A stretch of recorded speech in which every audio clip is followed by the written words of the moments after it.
Oh Jésus. Acclamons le roi des rois. Acclamons le Seigneur des seigneurs. Acclamons celui qui vit au siècle des siècles. Acclamons celui qui est assis sur le cheval blanc. Celui qui s'appelle la parole de Dieu. Nous avons acclamé un homme, mais acclamons Jésus de Nazareth. Acclamons celui qui est ressuscité le troisième jour. Acclamons celui qui tient le souffle de nos vies. Celui qui tient nos vies entre ses mains. Acclamons celui qui est capable de changer nos vies. Acclamons le ressuscité, Jésus de Nazareth. Il est roi des rois et seigneur des seigneurs. Il est roi des rois et seigneur des seigneurs. Il donne la vie aux morts. Il est celui qui appelle les choses qui n'étaient point à l'existence comme si elles étaient. Il est la résurrection et la vie. Il est la résurrection et la vie. Il est celui qui appelle la mort le sommeil. Il dit Lazare dort. Il dit Lazare dort alors qu'il est mort depuis 4 jours. Parce qu'il connaît la puissance de son nom. Il connaît la puissance de sa parole. Il connaît l'autorité de sa parole. Il sait qu'une seule parole qui sort de sa bouche et la chose va arriver. Une seule parole qui est décrétée par Jésus change les situations, change les données.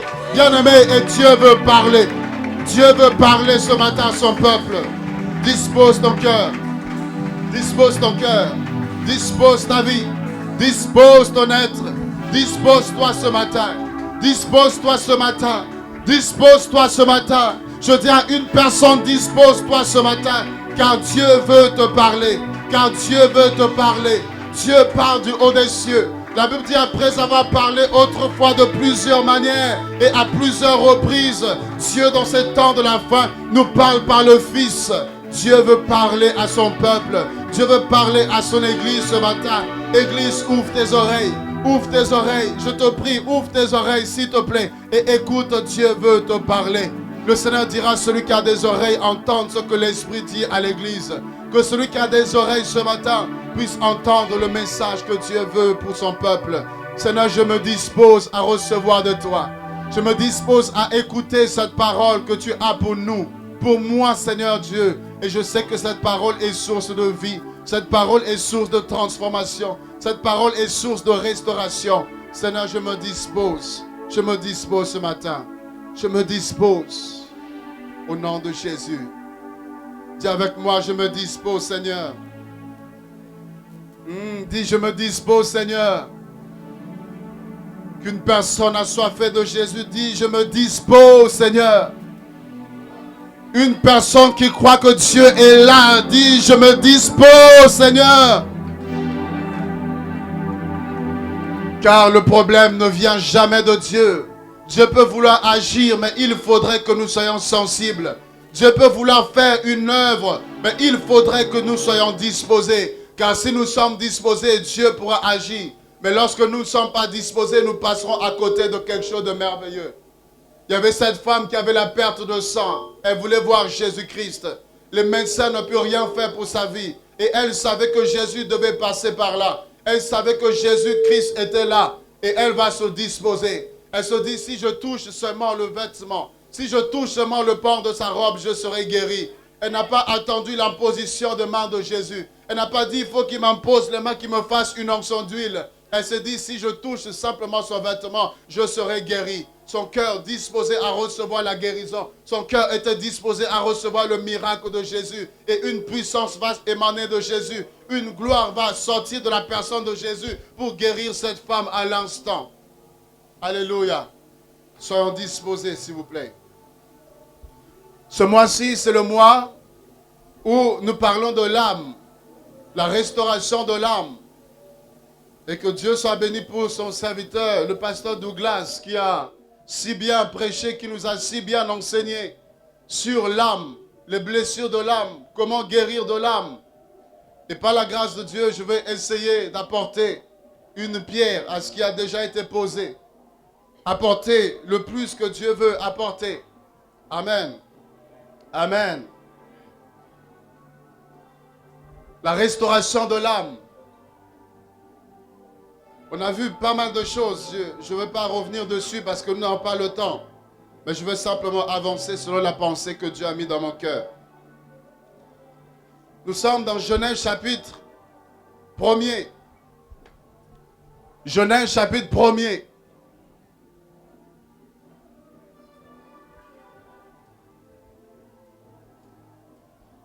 Au verset 26. Comme vous savez, après avoir créé toutes choses, le premier, deuxième, troisième, quatrième, cinquième, sixième jour, et dans la deuxième phase de la création, le sixième jour, Dieu va, n'est-ce pas, prendre le temps de créer l'homme. L'homme va être façonné d'une façon extraordinaire. Et lorsque vous regardez, Dieu parlait que la lumière soit et la lumière fut. Dieu parlait que les eaux se séparent en deux. Dieu parlait que la terre produise. Dieu parlait. Mais ici, quant à la création de l'homme, il y a une chose extraordinaire que Dieu va faire. Dieu s'est pris différemment. Si on peut baisser un peu l'instrumental, s'il vous plaît. Merci. Dieu va s'y prendre de façon différente. Dieu n'a pas dit que l'homme soit créé. Mais l'Éternel dit, faisons l'homme à notre image. C'est la première fois que l'image de Dieu va être, n'est-ce pas, impartie dans la création. L'homme est la seule créature à être selon l'image de Dieu. Genèse 1, 26, faisons l'homme à notre image, selon notre ressemblance, et qu'il domine sur les poissons de la mer, sur les oiseaux du ciel, sur le bétail, sur toute la terre, et sur tous les reptiles qui rampent sur la terre. Voilà l'homme à l'image de Dieu, l'homme avec le pouvoir, l'homme avec l'autorité. L'homme a été positionné sur toute la création. L'homme était le chef de la création. Voilà la position que l'homme occupait. Dieu lui donne la supériorité, la domination. Et nous voyons ici les trois personnes de la divinité, le Père, le Fils et le Saint-Esprit, en accord pour façonner l'homme selon l'image de Dieu, selon la ressemblance de Dieu. Dieu les bénit, le verset 28. Dieu les bénit et Dieu dit, soyez féconds, multipliez et remplissez la terre, assujettissez-la et dominez sur les poissons de la mer, sur les oiseaux du ciel et sur tout animal qui se meut sur la terre. Amen. Amen. Amen. Voilà ce que Dieu va faire de l'homme. Dieu va bénir. Je veux dire à une personne que tu es béni. Tu n'es pas béni parce que l'homme a dit que tu étais béni. Mais tu es béni parce que ton Créateur, lorsqu'il t'a créé, il a libéré des paroles de bénédiction. Quand Dieu t'a façonné, il a plu à Dieu de te bénir. C'est pourquoi le sorcier qui vient te maudire, il est venu en retard. Ton oncle qui vient aujourd'hui te maudire, il est venu en retard. Il faut lui dire qu'il fallait venir avant. Il fallait venir avant parce que avant que tu me maudisses, il y a quelqu'un qui m'a déjà béni. Balaam devait maudire le peuple de Dieu, mais il s'est rendu compte d'une chose, c'est qu'on ne peut pas maudire celui qui est béni par Dieu. Non, tu ne peux pas maudire celui qui est béni par Dieu. Parce que la malédiction va se transformer en bénédiction. C'est pourquoi Joseph a compris. Il a dit à ses frères, tout le mal que vous m'avez souhaité, Dieu l'a transformé en bien.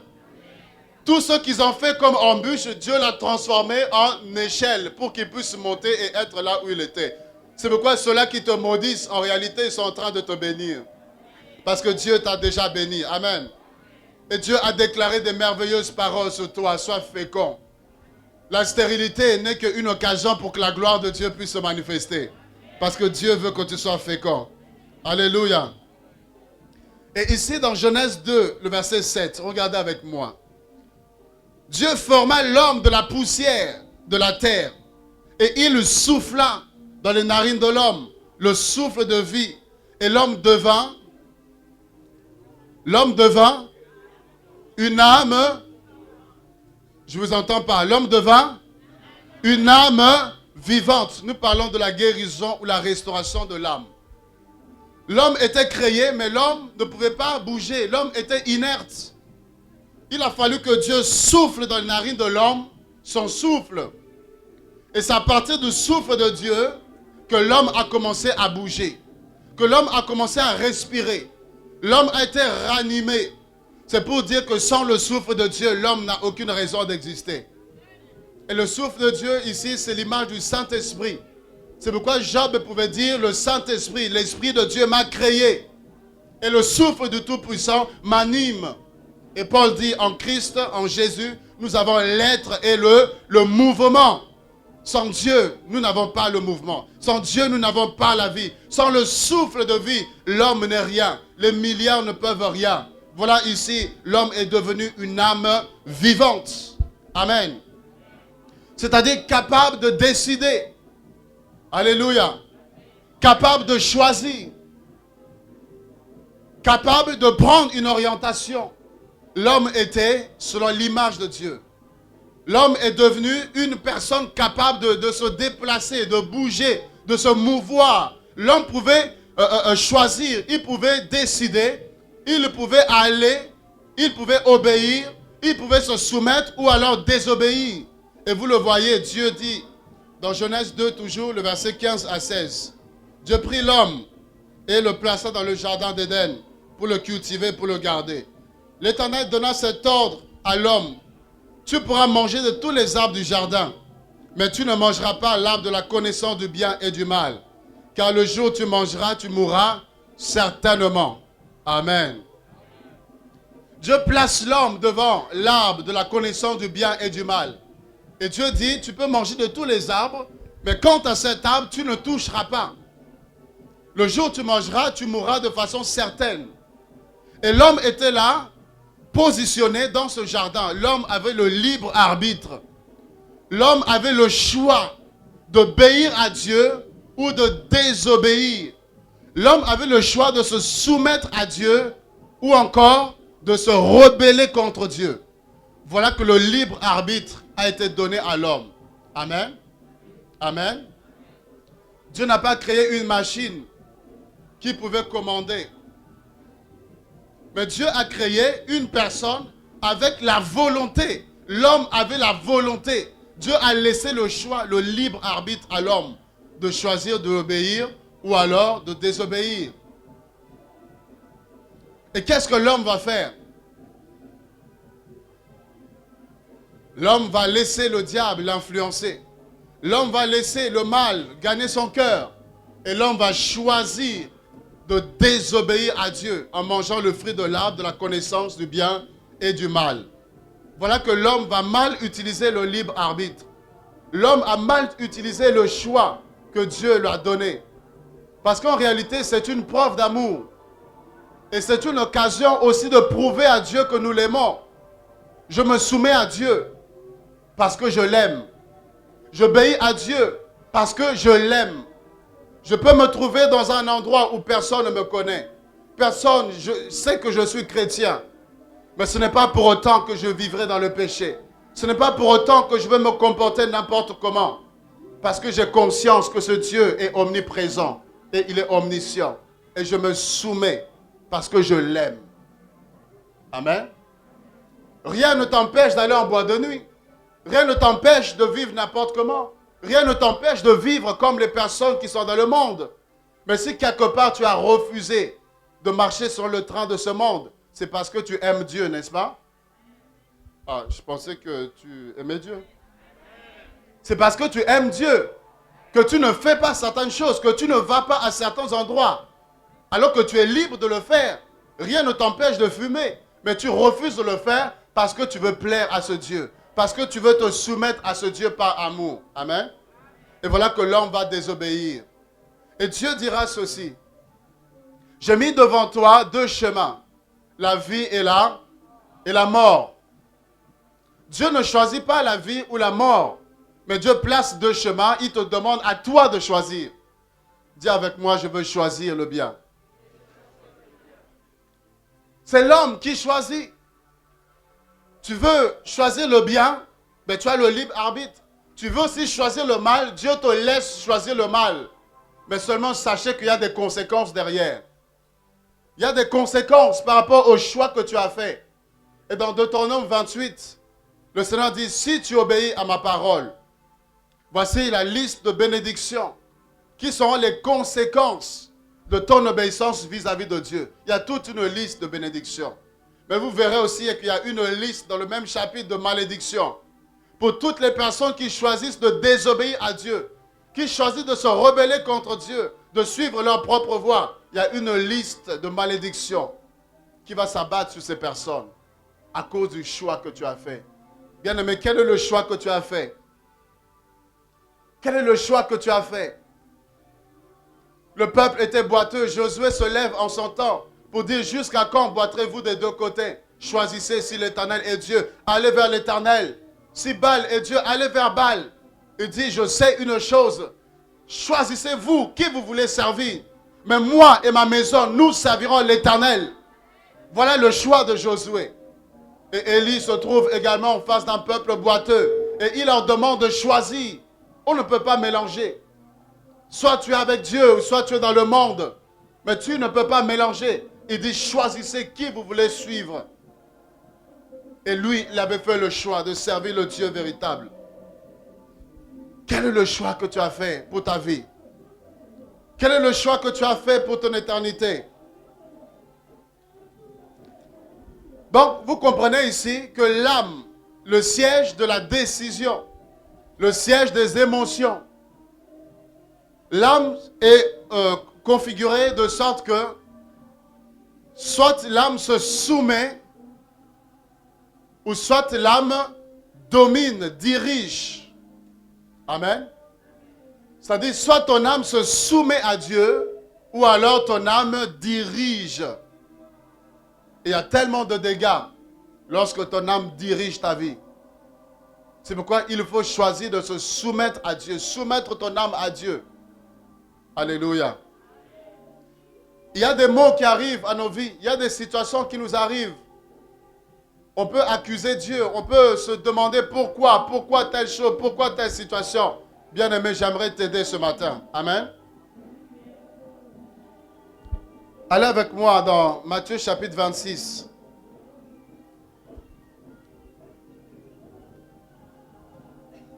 Le Seigneur Jésus, en venant sur la terre, 100% homme, mais 100% Dieu également.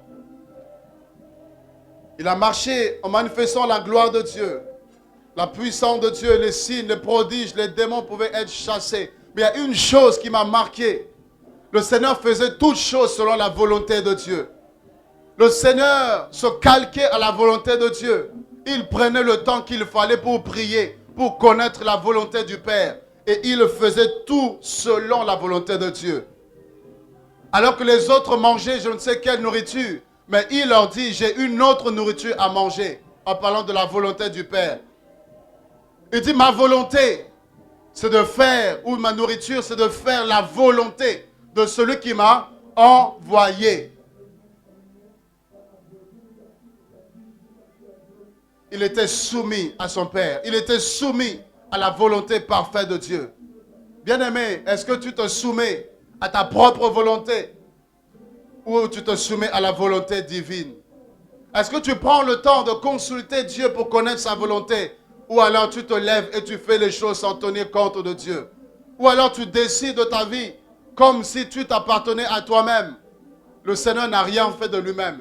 Il dira: le Fils voit le Père. Et tout ce que le Père fait, le Fils le fait également. Rien de tout ce que le Fils pouvait faire ne pouvait ne pas être de la volonté de Dieu. Pour choisir les apôtres, il a prié pour connaître les personnes qu'il devait choisir. Dans Marc 1,35, alors que tous dormaient, la Bible nous dit: très tôt le matin, le Seigneur va dans un lieu désert où il va prier. Il va prier pour préparer la journée. Prier pour connaître le plan de Dieu pour la journée qui venait de commencer. Bien-aimés, est-ce que nous cherchons à connaître le plan de Dieu? Ou alors nous nous levons, nous mangeons, nous prenons notre petit déjeuner et puis on prend la voiture, nous partons au travail sans connaître le plan de Dieu. Sans savoir ce que Dieu veut pour cette journée. Qu'est-ce que Dieu a préparé? Qu'est-ce que Dieu a prévu pour moi cette journée? Les païens ne connaissent pas Dieu. Ils se lèvent, ils vivent selon la vanité de leurs pensées. Mais toi, tu dois marcher différemment. Tu dois connaître le plan de Dieu. Tu dois savoir ce que Dieu veut pour toi. Tu dois connaître le désir du Père pour ta vie. Connaître le désir de Dieu pour cette génération, pour cette nation, pour ton entourage. Qu'est-ce que le Seigneur veut? Qu'est-ce que Dieu veut? Et Jésus prenait le temps qu'il fallait pour connaître la volonté de Dieu. Ici, dans Matthieu 26, nous sommes dans le jardin de Gethsémani. Le diable était appelé à pouvoir régner à ce moment-là. Puisque le diable devait arrêter Jésus et l'emmener à la croix pour que le plan parfait de Dieu puisse s'accomplir. Et le diable va animer les hommes. Judas va se lever pour trahir le Seigneur pour 30 pièces d'argent, s'il vous plaît. Qu'est-ce que 30 pièces d'argent par rapport à Jésus-Christ? Qu'est-ce que 30 pièces d'argent par rapport à Jésus-Christ? Mais animé par le diable, il va préférer l'argent que Jésus-Christ. Combien de personnes préfèrent l'argent à Jésus-Christ? Combien de personnes préfèrent le matériel qu'à Jésus-Christ? Combien de personnes préfèrent s'attacher aux choses du monde qu'à Jésus-Christ? Combien d'entre nous sommes comme des Judas? Nous avons vendu Jésus pour de l'argent. Nous avons vendu Jésus pour la gloire. Nous avons vendu Jésus pour le succès. Et voilà que le diable va se mobiliser. Le royaume des ténèbres était mobilisé pour arrêter Jésus. Et voilà que Jésus, conscient de la réalité spirituelle. Pour ceux qui étaient là jeudi, j'avais commencé à introduire ce message. Et nous allons poursuivre. Jésus était conscient de la réalité spirituelle. Il était conscient qu'il y a eu un temps où la gloire de Dieu pouvait se manifester. Un temps où il était insaisissable. Preuve en est, plusieurs voulaient mettre la main dessus, mais jamais personne n'a pu mettre la main sur lui. Parce qu'il savait que c'était le temps où il devait manifester la gloire de Dieu. Mais il était conscient aussi qu'il y avait un temps où il devait se laisser prendre, saisi par le diable pour qu'il soit emmené au poteau de la croix pour le salut de l'humanité. Il était conscient. Et c'était un temps terrible. C'était un moment de souffrance. C'était un temps d'angoisse. C'était un temps qui n'était pas facile. Vous imaginez, tu es là et tu es conscient que tu vas mourir. Tu es là, tu es conscient que tu vas souffrir. Tu es conscient de l'atrocité qui t'attend. Bien aimé, ce n'était pas évident. Vaut mieux encore ne pas savoir et puis tu fais un accident, tu pars. Au moins, tu n'as pas le temps de réaliser, de comprendre, tu es parti déjà. Mais d'être là et d'être conscient du sort qui va s'abattre sur toi, d'être conscient que tu vas être crucifié, d'être conscient que tu seras humilié, d'être conscient qu'on va te frapper, on va t'enfoncer une couronne d'épines et ton sang va gicler de tous côtés, on va percer ton côté. Jésus était conscient de la souffrance, il était conscient de cette réalité qui était là. Et Jésus, en tant qu'homme, avait besoin de se fortifier. Il avait besoin de fortifier son âme. C'est pourquoi il va dans Gethsemane. Il prend avec lui Pierre, Jean, Jacques.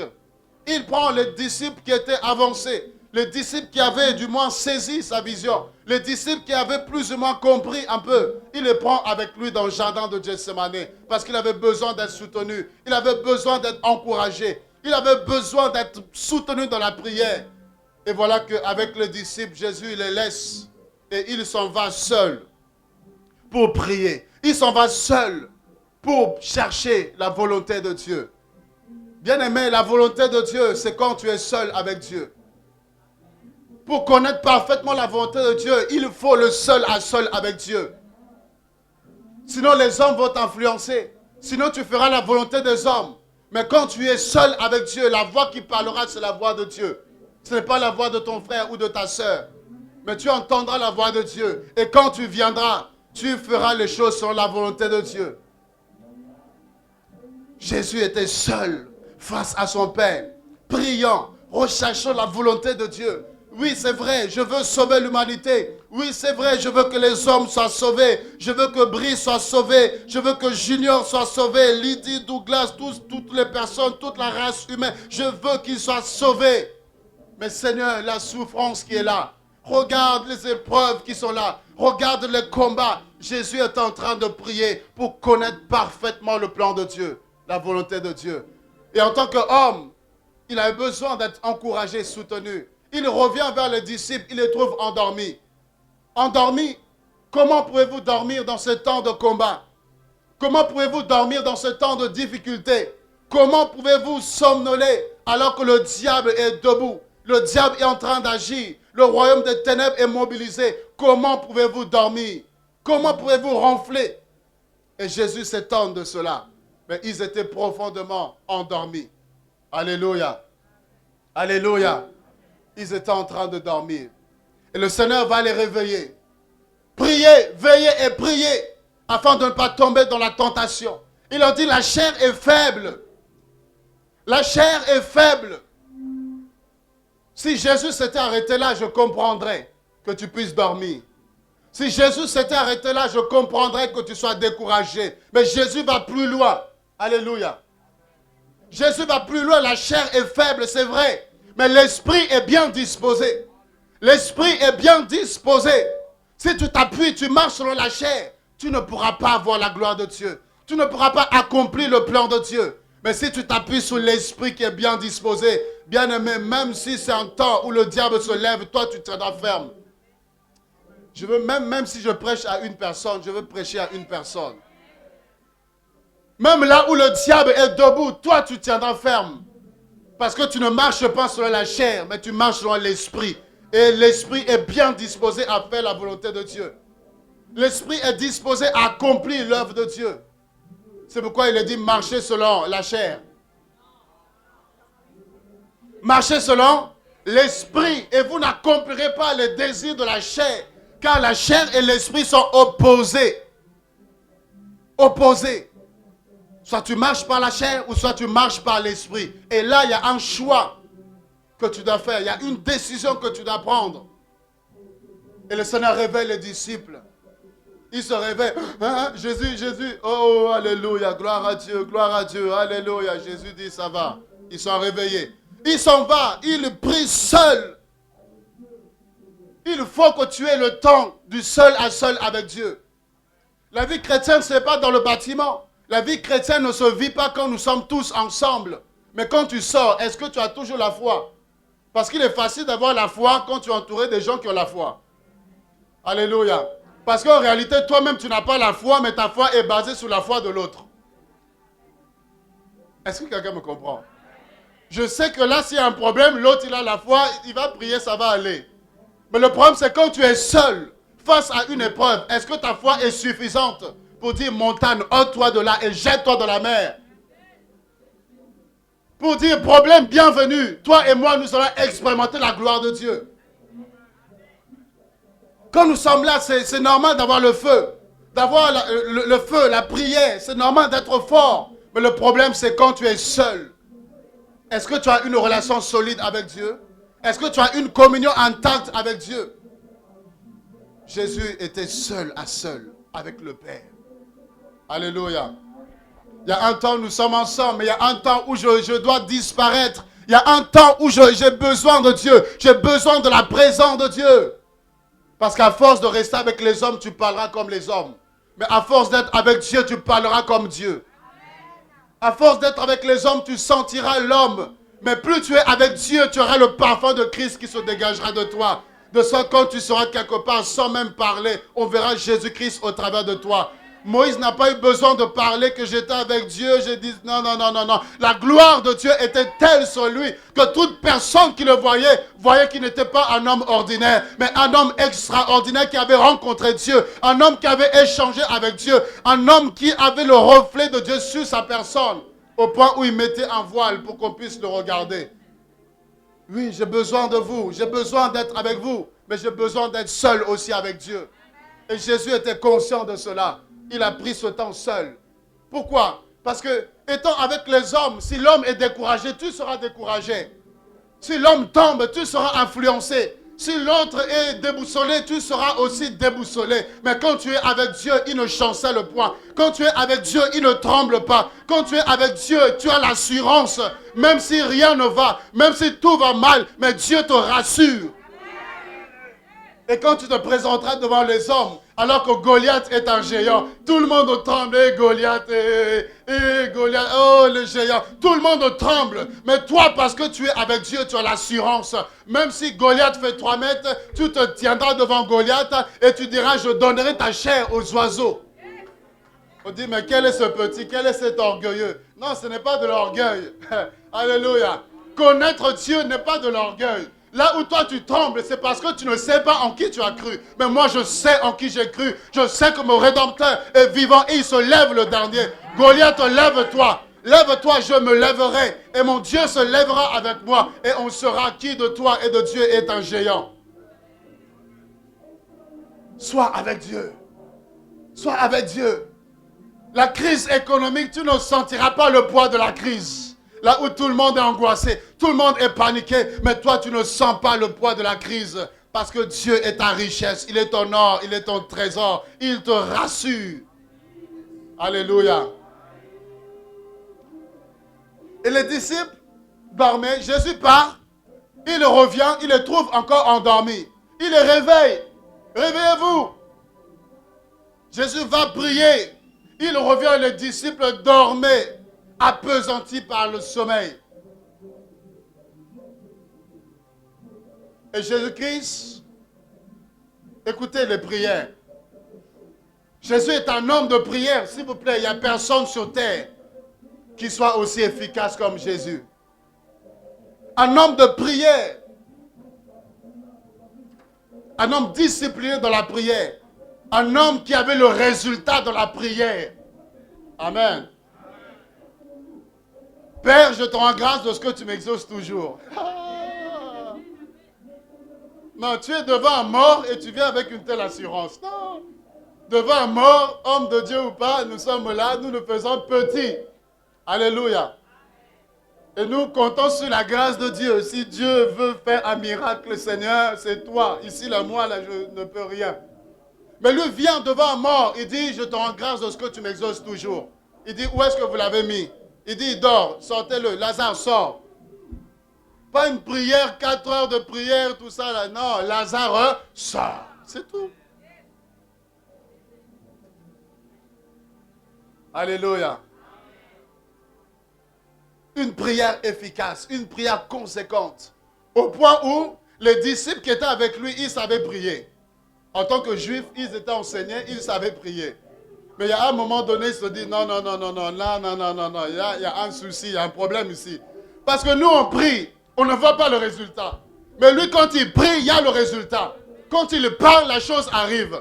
Figuier, jamais personne ne mangera de ton fruit, l'arbre est séché. Les démons, il n'a même pas besoin de parler que les démons eux-mêmes disent, s'il te plaît, pardon, nous voulons partir, permets-nous d'aller se perdre. Il n'a même pas chassé, il n'a même pas commandé. Les démons eux-mêmes se pressent de partir. Alors que les disciples, ils chassent un démon, ils n'arrivent pas à chasser le démon. Sortez, non, on ne sort pas. Sors, on ne sort pas. Sors, on ne sort pas. Ils ont dit, non, Jésus, montre-nous comment il faut prier. Alléluia. Ils ont vu Jésus, montre-nous comment prier. Ce n'est pas qu'ils ne savaient pas prier. En fait, ils voulaient savoir comment prier avec efficacité. Comment prier avec résultat tel que toi, nous le voyons. Et c'est là qu'il a commencé à leur donner les clés de la prière. Ce n'est pas l'objet de l'enseignement. Mais regardez, les prières de Jésus-Christ. Déjà, on nous dit, prenons verset 36, là-dessus, Jésus alla avec eux dans un jardin appelé Gethsemane. Il dit aux disciples, donc asseyez-vous ici, pendant que je m'éloignerai pour prier. Il prit avec lui Pierre et les 2 fils de Zébédée. Il commença à éprouver.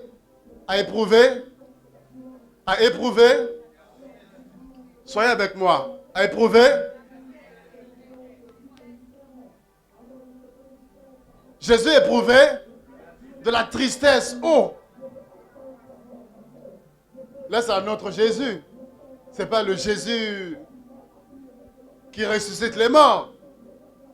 Jésus éprouve de la tristesse. Jésus éprouve encore des angoisses. C'est parce qu'il était un homme. Alléluia. En tant qu'homme, son âme pouvait être prise par la tristesse. Son âme pouvait être angoissée. Son âme pouvait être tourmentée parce qu'il était homme. Pour dire que le Seigneur connaît ta situation. Quand tu es triste, Jésus connaît, il est passé par là. Quand tu es angoissé, le Seigneur connaît parce qu'il est passé par là aussi. Quand tu es rejeté, le Seigneur le sait, il le connaît parce qu'il a été rejeté.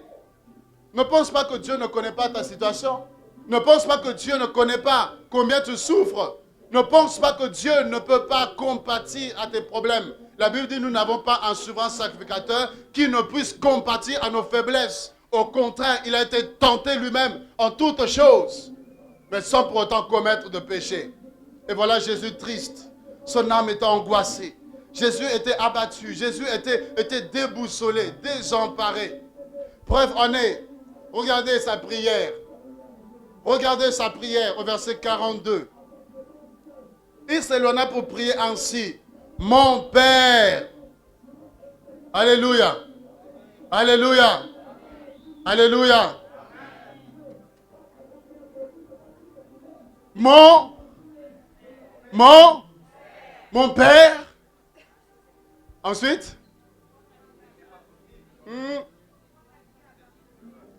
Pourquoi m'as-tu?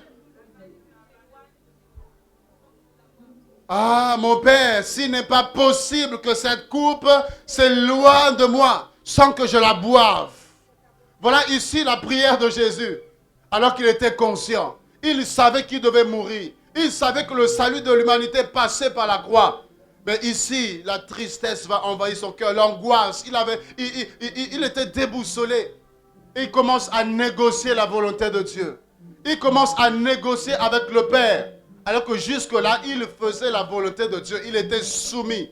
Mais ici, Jésus commence à négocier. S'il te plaît, Père, je veux que l'humanité soit sauvée. Mais n'y a-t-il pas un autre moyen? Y a-t-il pas une autre solution? Y a-t-il pas une autre issue pour que l'homme soit sauvé? Suis-je obligé d'aller à la croix? Suis-je obligé de souffrir autant pour qu'il soit sauvé? Père, s'il y a une autre solution, si tu peux envoyer même un ange, si tu peux t'y prendre autrement pour que l'homme soit sauvé. Voilà ici Jésus, en tant qu'homme, il va négocier face à la volonté de Dieu. Il va vouloir reculer face à la volonté de Dieu. Il va vouloir échapper au plan de Dieu. Il va vouloir se désorienter du plan de Dieu. Il négocie avec le Père. Alléluia. Alléluia. Mais regardez ici. Puisque Christ avait assujetti son âme au Père. Là où le caractère humain voulait prendre le dessus. Mais le caractère divin et spirituel va le ramener à la réalité. Et Jésus se ressaisit. Il dit, Père, toutefois, non pas ce que je veux, mais ce que tu veux. Non pas ma volonté, mais que ta volonté soit faite. Il se ressaisit et il revient à la volonté parfaite de Dieu. Gethsémane est un lieu prophétique pour nous. Gethsémane est le centre de la volonté divine. Christ ici s'est retrouvé face à sa propre volonté et la volonté du Père. Et si Jésus avait choisi autrement, il aurait voulu faire autrement. S'il avait décidé de ne plus aller sur la croix, comment serions-nous sauvés? Il y a eu une lutte, il y a eu un combat. Il y a eu une bataille. Tu es là, tu veux servir Dieu. Et tu es comme un Gethsémane. Il y a ta volonté, ta chair qui se lève pour t'empêcher d'avancer avec Dieu. Il y a une lutte en toi. Il y a une partie de toi qui veut servir Dieu. Il y a une partie de toi qui veut se consacrer, qui veut du Seigneur, qui veut se donner pleinement à Dieu. Mais il y a une autre partie de toi qui t'attire. Il y a une autre partie qui te rattache au monde. Il y a une autre partie en toi qui te dit non, tu as le temps, tu es jeune. Tu as le temps encore, tu peux encore vivre ta vie. Tu peux encore mélanger. Tu peux encore faire semblant. Mais il y a un temps où tu te donneras à 100%. Ta vie ne t'appartient pas, le souffle ne t'appartient pas. Voilà qu'ici c'était à Gethsémane. Même le Fils de Dieu a été confronté à la volonté divine et sa volonté était exprimée. Il y a un choix que tu dois faire. Amen. Amen. C'est ici à Gethsémane que tu dois faire le choix. Personne ne peut voir Dieu sans avoir soumis son âme à Dieu. Tu ne peux pas vivre la vie de l'esprit sans pour autant que tu aies accepté la volonté de Dieu à Gethsémane. Il y a des personnes qui vivent, qui veulent voir Dieu, qui veulent voir la gloire de Dieu, qui veulent vivre Dieu, qui attendent tellement de choses de Dieu. Mais ils dirigent encore leur vie. Ils dirigent encore leur être. Dieu n'est pas leur Seigneur. Il est en réalité des lèvres. Il dit dans Luc 6, 46, pourquoi m'appelez-vous Seigneur? Il dit, pourquoi vous m'appelez Seigneur, mais vous ne faites pas ce que je dis. Vous n'accomplissez pas ma volonté, mais vous m'appelez Seigneur. Jésus ne veut pas être Seigneur de tes lèvres seulement, mais il veut être Seigneur de ta vie. Dans tous les domaines de ta vie, il veut être Seigneur. Dans tous les aspects de ta vie, il veut être Seigneur. Je ne peux pas prendre une décision sans pour autant consulter Dieu. Alléluia. Comment savoir que Jésus est Seigneur dans ta vie? Comment savoir que ton âme est soumise à Dieu? Comment savoir que tu as accepté la volonté de Dieu à Gethsémane? C'est que tu feras toujours la volonté de Dieu. Devant les situations, ta volonté peut vouloir s'exprimer, mais toutefois tu reviendras toujours à ce que Dieu veut. Oui, de moi-même, je peux vouloir une chose. Je peux être attiré par une chose, mais tant que la volonté de Dieu est contraire, je n'irai pas, je ne ferai pas. Je m'arrêterai et je me retournerai pour aller embrasser la volonté parfaite de Dieu. Est-ce que tu décides de toi-même et tu fais? Et ensuite tu dis, Dieu, j'ai fait telle chose. Mais qu'est-ce que Dieu peut dire? Tu as déjà fait. Je me suis marié. Dieu, tu as vu, je suis marié déjà. Qu'est-ce que Dieu peut vouloir dire encore? Qu'est-ce que Dieu peut faire encore? Dieu te laissera te marier. Mais néanmoins, les conséquences qui vont arriver, tu vas subir. C'est le choix que tu as fait. Mais quand tu te laisses entre les mains du Seigneur, tu dis, Seigneur, conduis-moi à ce qui est bon pour moi. Conduis-moi dans ta volonté. Dieu t'orientera et tu suivras le plan parfait de Dieu. Et là, il y a le bonheur, il y a la joie, il y a ta bénédiction, il y a l'élévation dans le plan parfait de Dieu. Alléluia. Et voilà que Jésus va accepter la volonté de Dieu à Gethsémane. Est-ce que tu as accepté la volonté de Dieu? Est-ce que tu as cédé ton âme à Dieu? Ou est-ce que tu diriges encore ta vie? Dieu ne veut pas que tu te diriges toi-même. Il t'a racheté, tu lui appartiens. Tu es à Dieu. Il a payé un prix pour t'appartenir.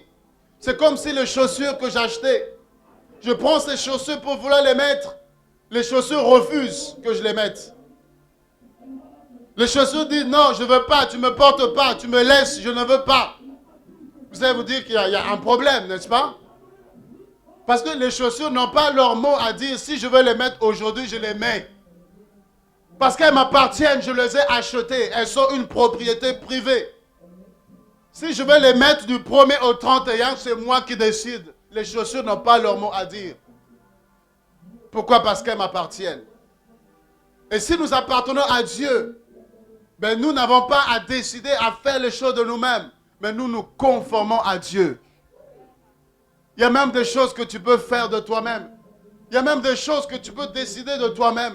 Mais puisque je ne veux pas sortir de son plan, je prends quand même le temps de l'écouter. Je prends quand même le temps de le consulter. Parce que je veux être sûr que je suis soumis à Dieu. Sûr que je suis dans le plan parfait de Dieu. Sûr que je ne suis pas en train de sortir, que je ne suis pas en train de m'écarter de sa volonté. N'est-ce pas qu'il a dit l'Éternel est mon berger? Alléluia. N'est-ce pas qu'il a dit l'Éternel est mon berger? Et si l'Éternel est ton berger, ça veut dire que tu es sa brebis. Et ce n'est pas la brebis qui conduit le berger, mais c'est le berger qui conduit la brebis. Est-ce que tu es conduit par Dieu ou tu veux conduire Dieu? Tu t'engages dans des voies et tu veux conduire Dieu, tu veux associer Dieu. Ou est-ce que tu laisses Dieu prendre la direction et tu le suis? Tu avances derrière le Seigneur. Gethsémane, la lutte, ta chair remonte à la surface. Les boîtes de nuit, le monde frappe à ta porte. Et tu es là. Tu as les deux chemins, les deux voies. Et tu es confronté, tu ne sais que faire. Tu ne sais que choisir. En même temps, tu veux de Dieu. Mais en même temps, le petit copain t'attire. En même temps, le mal t'appelle. Et tu es là.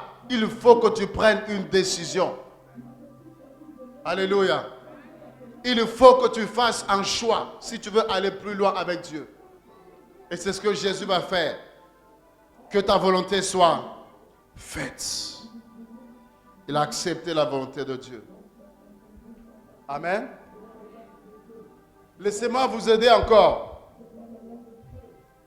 Gethsemane est un lieu très très prophétique. Rien que son nom est un enseignement pour nous. Rien que le nom de Gethsemane doit nous dire quelque chose, doit nous enseigner quelque chose. Qui veut voir la gloire de Dieu se manifester dans sa vie? Qui veut voir Dieu l'utiliser? Qui veut être un instrument pour cette génération?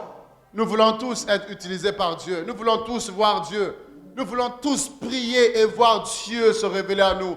Nous voulons tous parler et voir les choses arriver. Nous voulons plein de choses de Dieu. Mais ces choses ne pourront arriver. Dieu ne pourra travailler avec nous que seulement si nous disons, Seigneur, je me soumets à toi. Prends ma vie et conduis-moi. Gethsemane signifie pressoir à huile.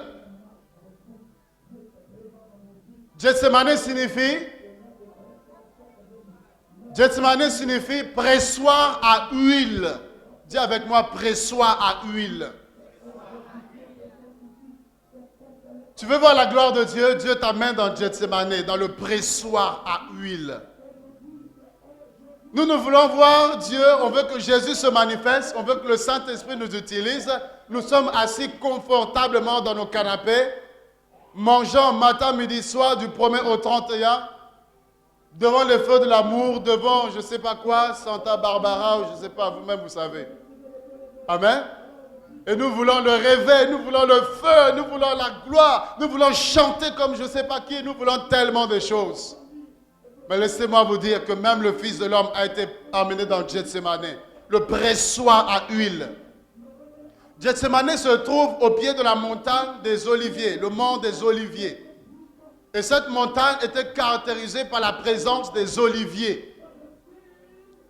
Il y avait beaucoup d'oliviers. Et Gethsemane, c'était au pied de cette montagne.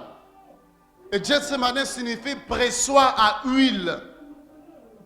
Et le pressoir à huile, c'est là que justement, nous prenons les olives et nous allons les emmener. Amen. Non, je veux te parler tel un prophète maintenant. Amen. Les olives sont cueillies, sont prises. Mais quand vous regardez les olives, n'est-ce pas qu'on peut voir l'huile? Oui? C'est-à-dire, en ayant les olives, nous pouvons avoir l'huile. Mais néanmoins, il y a un processus pour avoir l'huile. Mais les olives contiennent l'huile. Alors, il faut l'emmener dans le pressoir. Tel que nous te voyons, tel qu'on te voit, on peut voir la gloire de Dieu. On peut voir le Saint-Esprit en action. On peut voir la prophétie. On peut voir le ministère prophétique. On peut voir la gloire de Dieu. On peut voir le don de guérison. On peut voir beaucoup de choses telles qu'on te voit. Telle cette olive qu'on a cueillie. On peut voir l'huile. Mais le problème, c'est quoi? Nous restons à l'état d'olive. Parce que nous n'acceptons pas le processus de Dieu. Nous n'acceptons pas d'être travaillés par Dieu. Nous n'acceptons pas de passer par les étapes qu'il faut, de sorte que des olives que nous devenons l'huile. Amen. Il y a principalement 5 étapes pour que l'olive devienne l'huile. La première est la cueillette. Tu n'es pas venu par le fruit du hasard. Tu es une olive que Dieu a cueillie. Du péché, de la boue, du monde, je ne sais pas d'où, mais le Seigneur est venu et il t'a pris, il t'a cueilli. Alléluia. Et t'emmène dans Gethsemane. Ah, dis à quelqu'un, Gethsemane, ça fait mal. Parce que c'est un lieu où tu es pressé, un pressoir à huile. Tu es pressé, pressé. Si l'orange, lorsqu'elle était pressée, pouvait parler, je peux vous assurer qu'on arrêterait de la presser. Mais nous la pressons. Pourquoi? Parce que nous avons besoin du jus qui sort de là, on presse. Pour que quelque chose de bon émane de toi, Dieu doit te presser de la même façon. Parce que Dieu voit l'orgueil, Dieu voit la haine, Dieu voit la jalousie, Dieu voit la méchanceté, Dieu voit le monde, Dieu voit toutes les choses qui peuvent empêcher à sa main d'agir. Alors il doit te presser.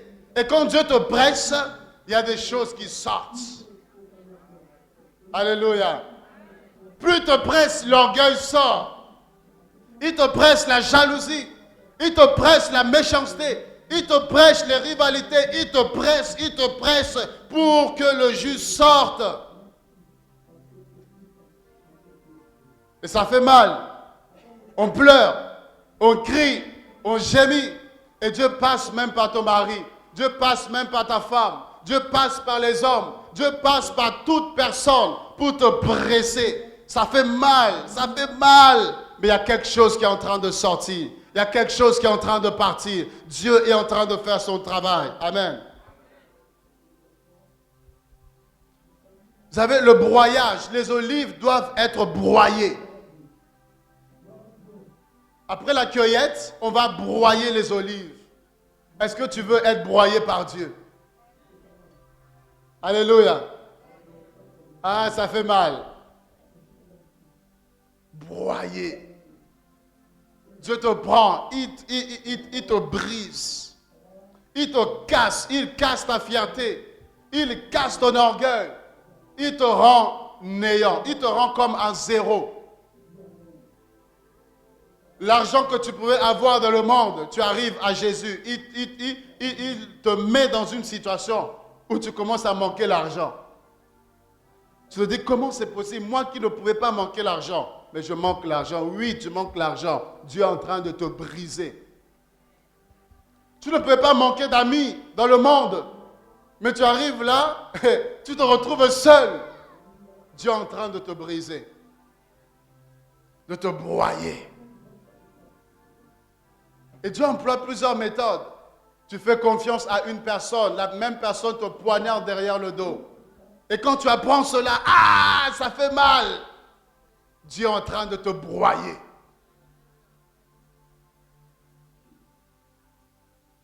Alléluia. Dis à ton voisin, ça fait mal, mais c'est salutaire pour nous.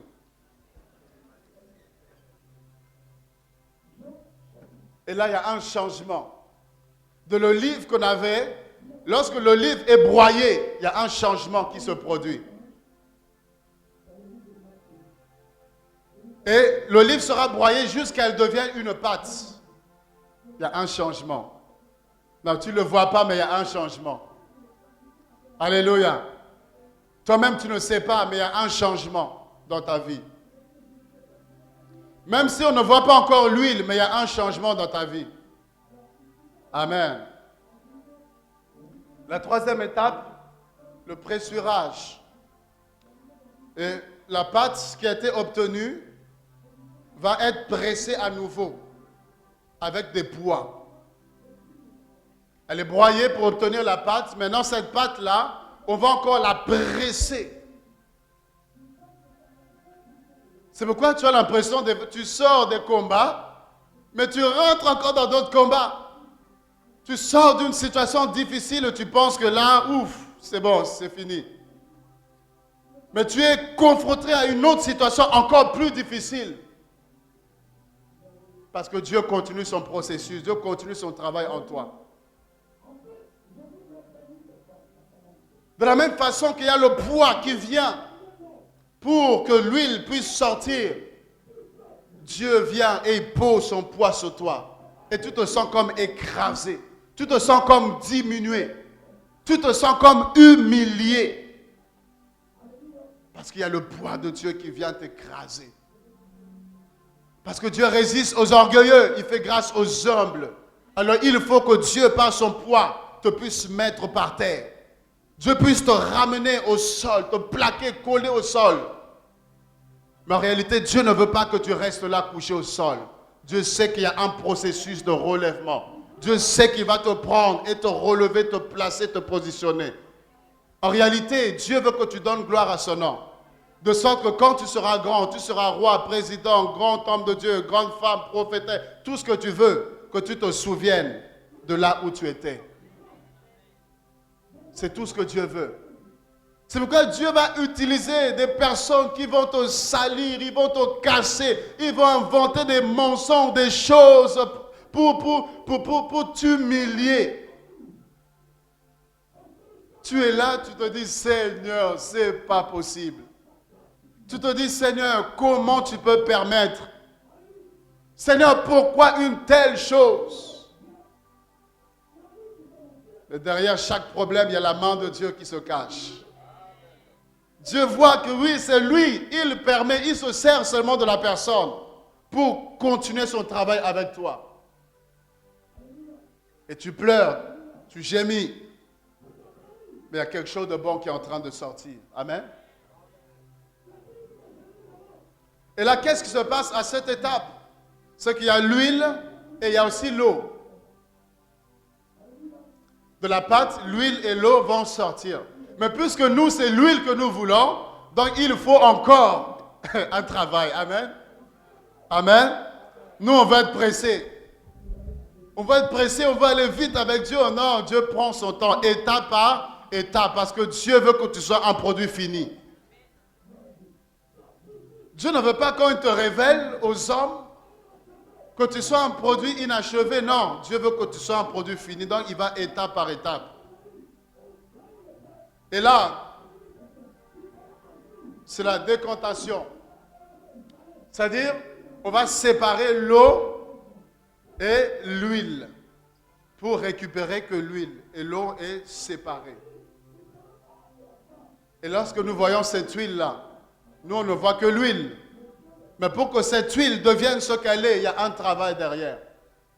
Quand vous voyez une personne, ah, je veux l'onction de telle personne, je veux être utilisé comme telle personne. Mais vous ne savez pas que pour qu'elle soit là aujourd'hui, il y a un travail. Il y a un travail. Nous, nous voulons les résultats, mais nous ne voulons pas le travail. Nous voulons la gloire, mais nous ne voulons pas les persécutions. Nous voulons être utilisés comme telle personne, mais nous ne voulons pas les combats que la personne subit pour pouvoir arriver à là. Il y a un homme de Dieu qui allait voir un autre homme de Dieu que Dieu utilisait puissamment. Il dit, homme de Dieu, prie pour moi. Je veux recevoir la double portion de l'onction qu'il y a sur ta vie. Il a dit, il n'y a pas de problème, je vais prier pour toi. Il dit, Père, je prie qu'il puisse recevoir la double portion de l'onction qu'il y a sur ma vie. Et qu'il reçoive la double portion des combats, des persécutions, des attaques, de la moquerie, de la méchanceté des hommes que je vis, qu'ils reçoivent ça en double portion. Quand il priait pour la double portion de l'onction, l'homme de Dieu, je reçois, amen. Mais quand c'était les persécutions, il a dit, pardon, s'il te plaît, enlève la main, pardon. Il dit, garde, si c'est ça, garde ton onction, je ne suis pas prêt. Parce que ce que tu vis là, les combats, les attaques que tu vis, double portion de ça. Il dit, pardon, garde ton onction. Je préfère rester comme ça. Pour dire que nous voulons le résultat, mais nous ne voulons pas être travaillés par Dieu. Nous ne voulons pas le processus qui emmène au résultat. Laissons Dieu nous tailler, laissons Dieu nous briser, nous malaxer, nous travailler, pour que nous soyons bien-aimés, des instruments efficaces pour cette génération. Amen. Et l'huile, c'est l'image de l'esprit. L'huile, c'est l'esprit. Les 5 vierges folles avaient l'huile, mais n'en avaient pas en quantité suffisante. Quand l'époux est arrivé, elles manquaient l'huile et elles sont restées. L'huile, c'est l'image de l'onction. L'huile, c'est l'image de la présence, de la puissance de Dieu. C'est pourquoi Gethsemane est un pressoir à huile. C'est-à-dire, tu veux voir la gloire de Dieu, tu veux l'onction de Dieu, tu veux que l'huile de Dieu soit sur ta vie. Bien-aimé, ça ne tombera pas du ciel. Ça ne tombera pas du ciel. Tu passeras par Gethsemane. Dieu va te presser, te travailler, te briser toutes les étapes que nous avons vues pour que l'huile puisse sortir, pour que l'huile puisse couler de ta vie, pour que la présence de Dieu puisse se manifester, que le parfum de Christ puisse se dégager au travers de toi. L'huile ne tombe pas comme ça. L'onction ne vient pas comme ça. Même quand on prie pour toi, reçois l'onction. Ne pense pas que tu as reçu l'onction comme ça facilement, non. Parce que l'homme ou la personne, pour recevoir l'onction, il y a eu un processus par lequel il est passé pour recevoir cette onction. Et toi, tu ne vas pas la recevoir par une imposition de main, c'est trop facile. Amen. Même si on prie, reçois l'onction. Oui, mais tu dois maintenant laisser Dieu conduire, le Saint-Esprit te conduire dans son processus et tu verras cette onction va croître, se manifester dans ta vie. Alléluia.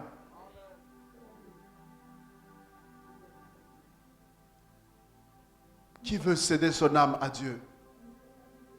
Qui veut s'abandonner entre les mains du Seigneur?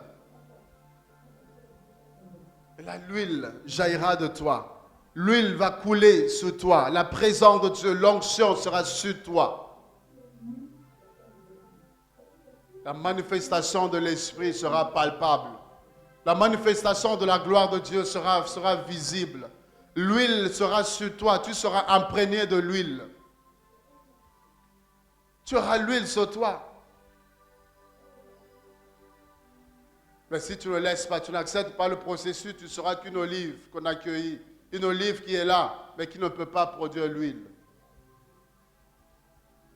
Alléluia. L'âme a été cédée.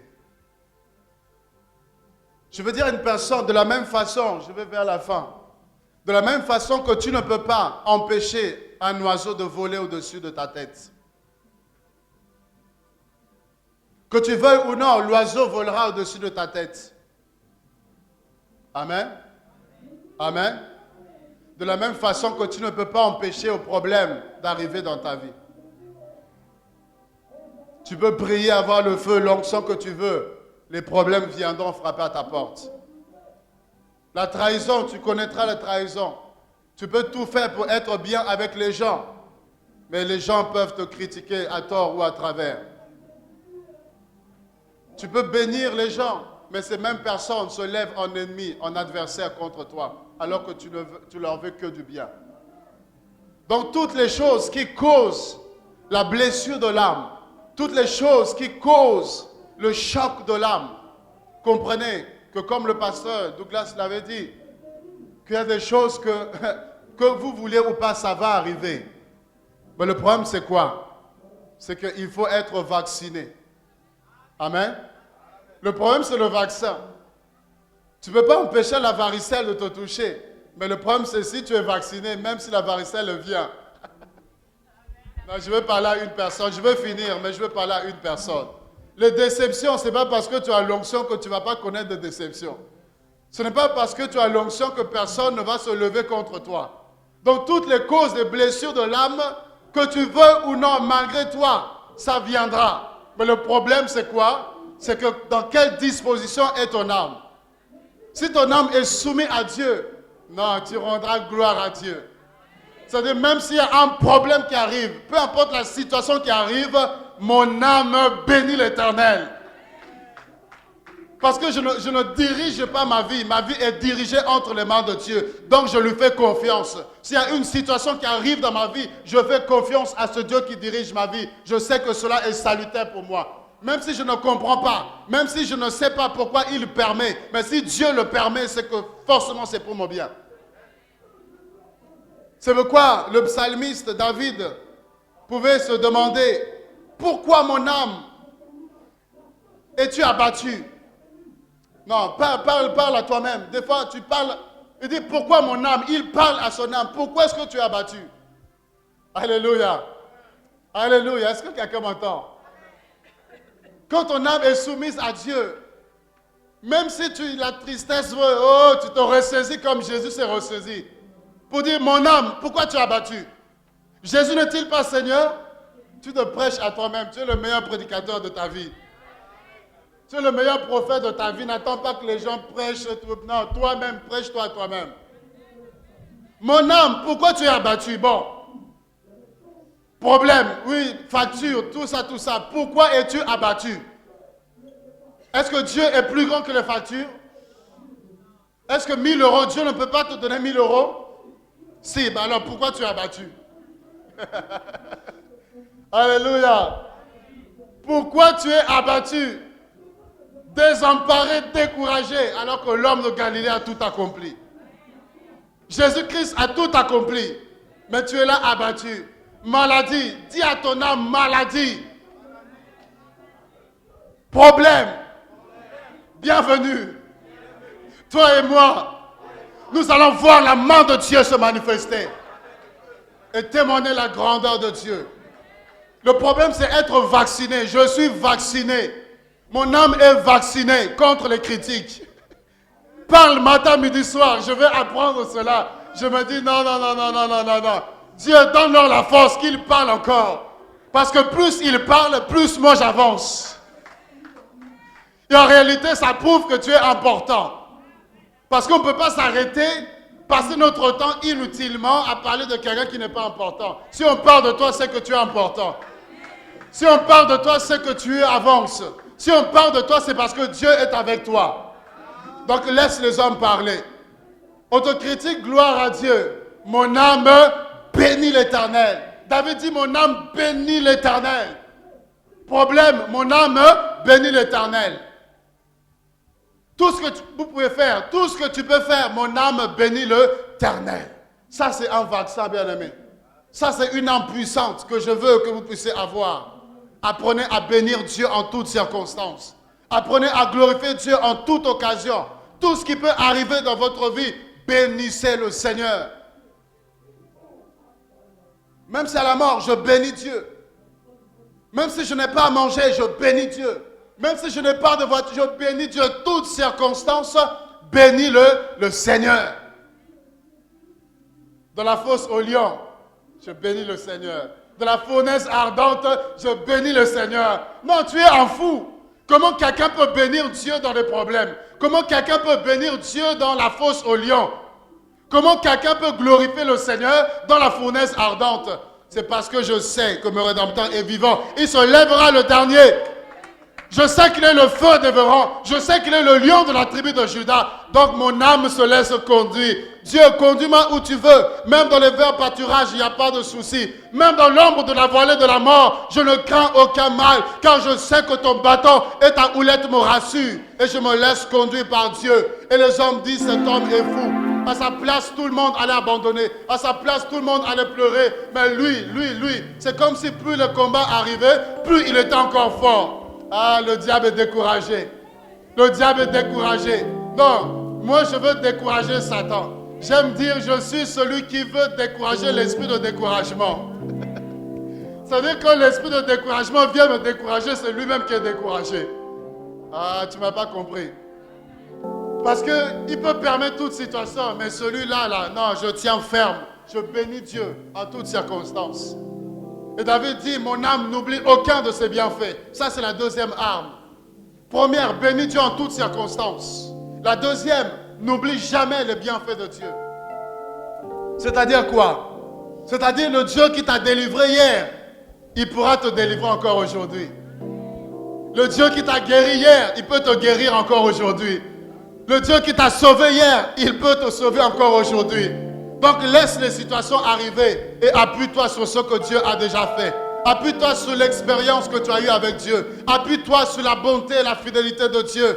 Si hier il m'a soutenu, ce n'est pas aujourd'hui qu'il va m'abandonner. Alors même si tous les hommes m'abandonnent, même si tout le monde me délaisse, mais je sais que ce Dieu qui m'a soutenu hier, il me soutiendra encore aujourd'hui. Non, je dis, il me soutiendra encore aujourd'hui. Il te soutiendra encore aujourd'hui. Mon père et ma mère m'abandonneront, mais l'Éternel me recueille. J'étais jeune, j'ai vieilli, je n'ai pas envie de juste abandonner. Ni sa postérité mendier son pain. La fidélité de Dieu se manifestera même dans la vie de tes enfants. Même des générations après toi, la fidélité, la bonté de Dieu se manifestera. Ce Dieu qui a été avec toi, il sera avec toi. Jusqu'ici, Dieu m'a soutenu. Et il te soutiendra encore. Il t'aidera encore. Il te touchera encore. Il manifestera encore sa gloire. Il manifestera encore sa puissance parce qu'il n'a pas changé. Dieu n'est pas un homme. Dieu n'est pas changeant. Dieu ne te dit pas je t'aime aujourd'hui et demain il dit ah non c'est fini je t'aime plus. Quand Dieu t'aime, à 10h il t'aime, à 11h il t'aime, à midi il t'aime, aujourd'hui il t'aime, le matin il t'aime, le soir il t'aime. Même quand tu es infidèle, mais Dieu demeure fidèle. Parce que ton infidélité ne change pas Dieu. Ton incrédulité ne change pas Dieu. Ta méchanceté ne change pas Dieu. Dieu est bon en point en trait. Il dit jusqu'à votre vieillesse, j'aime cette parole. Et je marche avec cette parole. Dieu dit, jusqu'à votre vieillesse, je vous soutiendrai. Jusqu'à ma vieillesse, Dieu me soutiendra. C'est pour ça, même si les hommes ne me soutiennent pas, je sais que je suis soutenu par celui qui a une main, qui ne se fatigue pas. Parce que les hommes te soutiennent aujourd'hui, demain ils vont se fatiguer, ils vont te lâcher. Mais celui qui te soutient s'appelle Dieu. Il dit jusqu'à ta vieillesse, dans les combats, dans les épreuves, dans les difficultés, il te soutiendra. N'oublie jamais ses bienfaits. N'oublie jamais ce qu'il a fait pour toi, ce qu'il a accompli pour toi. Et cela va t'aider à avancer encore. C'est le vaccin que j'ai, bien-aimé. C'est pourquoi tout ce qui peut arriver, toutes les circonstances qui peuvent arriver, vous me voyez comme n'ayant pas de problème. Vous me voyez comme n'ayant aucune difficulté. Tu peux avoir l'impression que j'habite au ciel. Tu peux avoir l'impression que Dieu est là et ma maison est juste en dessous. Tu peux avoir l'impression que je viens seulement sur la terre de temps en temps et que je ne connais pas les réalités de la terre. Bien-aimé, je vis et je connais les réalités de la terre. Mais une chose est sûre et certaine, c'est que je suis connecté au ciel. Alléluia. Je suis connecté au ciel. C'est-à-dire, j'écoute les nouvelles du ciel. Et les nouvelles du ciel sont bonnes. J'annonce à une personne que là où la terre a des mauvaises nouvelles, là où c'est mauvaise mort sur mort, là où c'est crise sur crise, au ciel, il y a de bonnes nouvelles. Il y a de bonnes nouvelles. Connecte-toi au ciel, connecte-toi à Dieu et tu vas passer au-dessus de toutes circonstances. Tu vas passer au-dessus de tout. Là où tout le monde est touché, toi tu es tranquille. Là où tout le monde est abattu, toi tu es calme. Parce que le silence permet à Dieu d'agir. Adam était silencieux, ça a permis à Ève de sortir. Et de garder silence, moi Dieu, je combattrai pour vous. On t'attaque de tous côtés. 1000 tombent à ton côté, 10 000 à ta droite. Toi tu es calme parce que je sais que je ne serai pas atteint. Je ne serai pas touché. Ils se lèveront contre toi par 7 chemins, mais ils vont s'enfuir par. Ils viendront un seul chemin, ils s'enfuiront par 7 chemins. Parce que Dieu est avec toi. Parce que Dieu est avec toi. Levons-nous, prenons juste quelques minutes pour prier.